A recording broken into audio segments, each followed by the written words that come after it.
Hello everyone, welcome back to the channel. तो last video में हमने करना था मेजर ट्रेंड से, तो चलो शुरू करते हैं।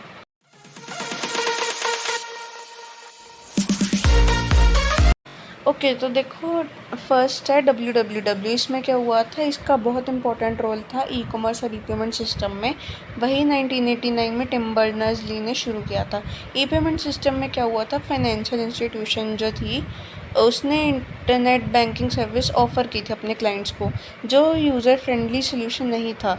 तो उस टाइम पे क्या हुआ था, ई पेमेंट सोल्यूशंस आए थे जैसे कि मिलीसेंट, साइबर कॉइन एटसेट्रा एटसेट्रा। तो 1994 में अमेज़ॉन फाउंड हुआ था, जो ई कॉमर्स पायोनियर है। पेमेंट सॉल्यूशंस देखो, आजकल के ऑनलाइन बायर्स को क्या चाहिए, ऑनलाइन पेमेंट सिस्टम बेसिकली कैसे चाहिए, जो इजी हो, सिक्योर हो, यूज़र फ्रेंडली हो, राइट। तो बहुत से पेमेंट ऑप्शंस जो हैं वो साइट और ऐप बेस्ड वो इंटरलिंक्ड होते हैं। तो यूज़र्स को अब क्या करना पड़ता है, अलग अलग तरह के डिवाइसेस बाय नहीं करने पड़ते, सॉफ्टवेयर बाय नहीं करने पड़ते, कोई स्पेशल बैंक अकाउंट नहीं बनवाना, बस एक उनको स्मार्टफोन, कंप्यूटर या फिर टैब कोई भी डिवाइस एक्सेस करना है जिससे वो पेमेंट एक्सेस कर सकते हैं। गेम चेंजर्स, अब देखो ई कॉमर्स कंपनीज़ क्या करती हैं, ऑनलाइन भी मोड एक्सेप्ट करती है, ऑफलाइन भी करती हैं। और कैश ऑन डिलीवरी जो है, इससे भी बहुत हेल्प मिली है रिटेल इनकम में। सोशल नेटवर्क से क्या होता है, देखो ई कॉमर्स कंपनीज़ ने गुड यूज़ किया, अच्छा यूज़ किया सोशल नेटवर्किंग साइट्स का, क्योंकि उन्होंने कोलैबोरेशन किया, लिंक्डइन, फेसबुक, ट्विटर से इनसे कोलैबोरेशन किया। तो वेब पेजेस जो हैं इस अकॉर्डिंग कस्टमाइज्ड होते हैं, कस्टमर्स की लिंकिंग के अकॉर्डिंग। क्योंकि कस्टमर्स देखो क्या करते हैं, जो जो उनको आइटम्स चाहिए, जो भी उन्होंने पास्ट में परचेजेस लिए हैं, जो भी उनके लोकेशन के हिसाब से कंज्यूमर्स खरीदेंगे, उस अकॉर्डिंग हम प्रोडक्ट्स की एडवर्टाइजिंग करेंगे, राइट। लेटेस्ट ट्रेंड्स देखो, ऑगमेंटेड रियलिटी, ताकि हम इन्हांस करवा सकें कि ऑनलाइन शॉपिंग एक्सपीरियंस कैसा है। वॉइस सर्च, क्योंकि ज़्यादा यूज़र्स क्या करते हैं, वॉइस रिकॉर्डिंग करते हैं over typing, most of the तो यही करते हैं। AI का यूज़ हुआ है ताकि हम शॉपर्स की और नॉलेज कर सकें। ऑन साइट पर्सनलाइजेशन हुई है ताकि इंडिविजुअल एक्सपीरियंस प्रोवाइड कर सके। बिग डाटा का भी बहुत से यूज़ हुआ है।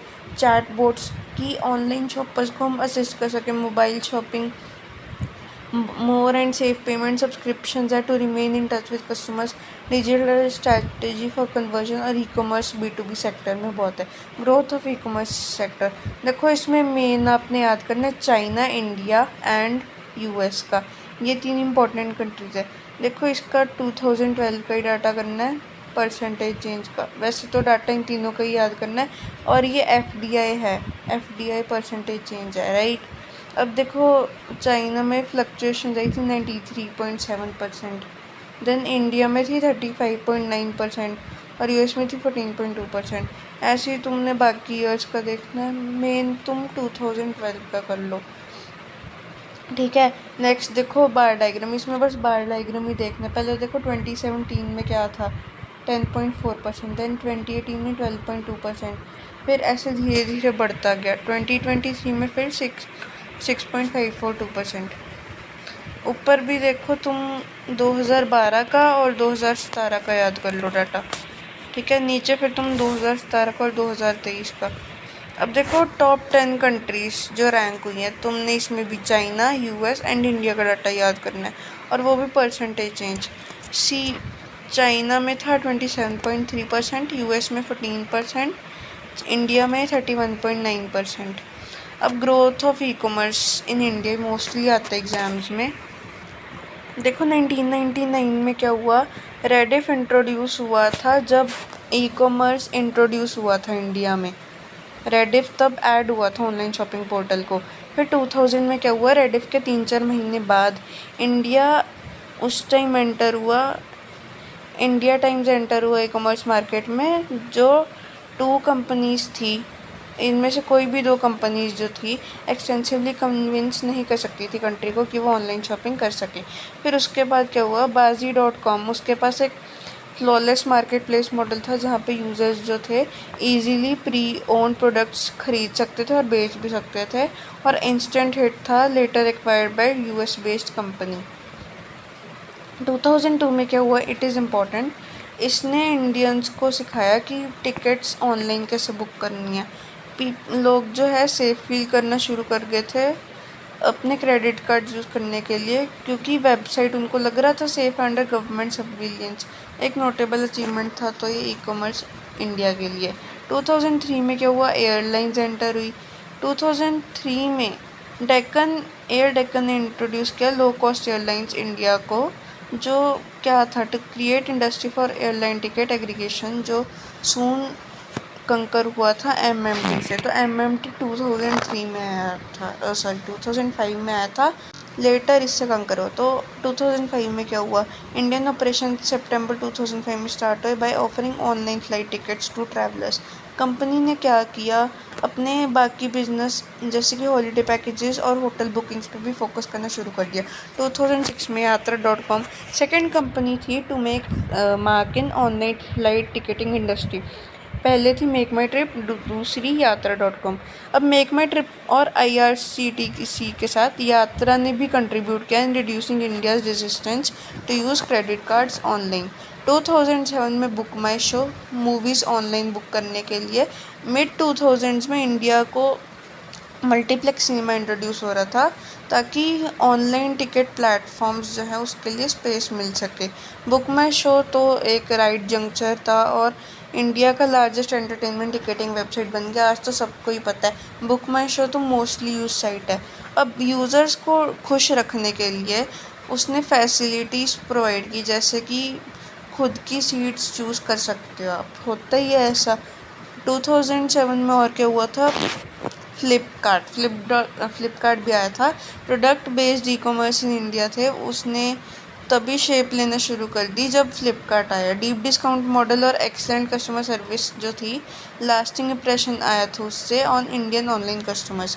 अब तो हम इसको top Indian e commerce player कहते हैं। और ऑफर्स जो हैं इसके, एक्साइटिंग पेमेंट ऑपरेशन जैसे कि COD, credit debit card transaction net banking, ये भी कस्टमर्स को बहुत ज़्यादा एक्साइट करती है। 2009 में आया मिंत्रा, जो पर्सनलाइजेशन ऑफ ऑनलाइन प्रोडक्ट्स के बिजनेस में था। तो लेटर कंपनी ने इसका बिजनेस कैटलॉग एक्सपैंड किया ताकि फैशन और लाइफस्टाइल प्रोडक्ट्स जो है रिटेन हो सके। अगर ये ना करती तो इसका ऑनलाइन ई कॉमर्स जो है वो बंद ही हो जाता। माई डाला क्या था, एक इंडिया का फर्स्ट ग्रुप बाइंग साइट था। इसका कंसेप्ट जो था ग्रुपॉन के सिमिलर था, जो इंक्रीजिंगली पॉपुलर बन गया मार्केट में, लेकिन इसके पास ये एंटर नहीं हुआ था कंट्री में। तो स्नैपडील ने ये लेटर अडाप्ट कर लिया था। देन 2010 स्नैपडील स्टार्ट हुआ था क्योंकि वो डेली डील प्लेटफॉर्म था, लेकिन 2011 में एक्सपैंड भी हुआ क्योंकि उसको ई कॉमर्स कंपनी बनना था वाया मार्केट प्लेस मॉडल। आज ये क्या है, बहुत लार्जेस्ट ऑनलाइन मार्केट प्लेस है इंडिया में और इन्वेस्टमेंट है फ्रॉम eBay। 2011 में क्या हुआ, ग्रुपॉन वो स्टे अवे रह नहीं सकता था इंडियन मार्केट से ज़्यादा देर के लिए। इंडियन डील एक्वायर की उस दिन सो सस्ता की इन जनवरी 2011 और उसको रीब्रांड कर दिया एज क्रेजील बाय ग्रुपॉन इन INC। देन बिल्ड बाज़ार ने क्या किया, इंडिया की स्मॉल बिजनेस ओनर्स जो थी, they could goes the benefits of e commerce with build bazaar provided a self service platform, जहाँ पे यूज़र्स जो थे ई कॉमर्स स्टोर क्रिएट कर सकते थे और अपना कैटलॉग ऑनलाइन अपलोड कर सकते थे, ताकि अपनी साइट को कस्टमाइज़ कर सके और अपने प्रोडक्ट्स बेच सके। 2012 में जबोंग एक इंडियन फैशन और लाइफस्टाइल ई कॉमर्स पोर्टल बन चुका था। और 2000 और आज के टाइम क्या है, 6000 से 7000 ऑर्डर्स पर डे आते ही आते हैं जबोंग को। 60% जो थी उनकी selling was from small towns. तो मोस्ट विजिटेड वेबसाइट थी 2013 में। 2013 में क्या हुआ, अमेज़ॉन ने अपनी साइट लॉन्च की इंडिया में और अपना इलेक्ट्रॉनिक गुड स्टार्ट किया, which has expanded to fashion apparel, beauty, home essentials and health care categories. 2014 में क्या हुआ, फ्लिपकार्ट ने ऑनलाइन फैशन एक्वायर किया retailer Myntra.com in estimated ₹2000 crore deal. 2016 में देन क्या हुआ, होम ग्रोन रिटेलर फ्लिपकार्ट जो थे उसने 100 मिलियन क्रॉस किए रजिस्टर्ड यूजर्स मार्क इन 2016 और पहला ई कॉमर्स कंपनी बनना टू हिट द माइलस्टोन। 2018 में क्या हुआ, वॉलमार्ट ने फ्लिपकार्ट बाय किया, eBay इंडिया बंद हो गया। ये वही जो पड़ा था हिस्ट्री में। उड़ान ने स्टार्टअप यूनिकॉर्न क्लब ज्वाइन किया, की वैल्यू पहुंच गई थी $950 मिलियन। अमेज़ॉन की इंडिया इन्वेस्टमेंट टच्ड $4 बिलियन। अब 2019 टू 20 में क्या हुआ था, चाइना तो हाँ अभी हालांकि वो भी रहती है लार्जेस्ट ई कॉमर्स मार्केट, लेकिन इंडिया फास्टेस्ट ग्रोइंग है। India is fought over by Chinese and American investors. Chinese tech behemoth Alibaba ने है अभी एक्वायर किया major stake in big basket, और एंड फाइनेंशियल ने भी सेम किया जोमेटो के साथ। अब इसके पॉजिटिव पॉइंट्स क्या थे, इंडिया में देखो ग्रोइंग डिमांड, इसमें बेसिकली फ्यूचर की प्रिजम्पशन लेके चली है। ये 2017 में हमने एक्सपेक्ट किया था कि 2026 में $200 बिलियन ग्रो कर सकता है, लेकिन कोविड-19 के इम्पैक्ट के बाद से क्या हुआ, लोगों ने रिसेंट ट्रेंड्स को ही देखना शुरू करना बोल लिया कि अब तो $200 बिलियन रीच कर सकता है काफ़ी जल्दी। इंडिया एक फास्टेस्ट ग्रोइंग ई कॉमर्स मार्केट है और उसको हम एक्सपेक्ट करते हैं कि वो अप्रॉक्सीमेटली 1200% ग्रो कर सकता है बाय 2026।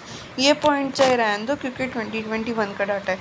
अट्रैक्टिव अपॉर्चुनिटीज़ इसमें हमने आज की देखने, देखो इंडिया का स्टार्टअप इकोसिस्टम जो है it is well supported by favourable FDI policies, तो ये ग्रो कर रहा है। ऑफ कोर्स गवर्नमेंट इनिशिएटिव जैसे कि स्टार्टअप इंडिया, डिजिटल इंडिया, ये they were driven by market player जैसे कि रिलायंस जियो।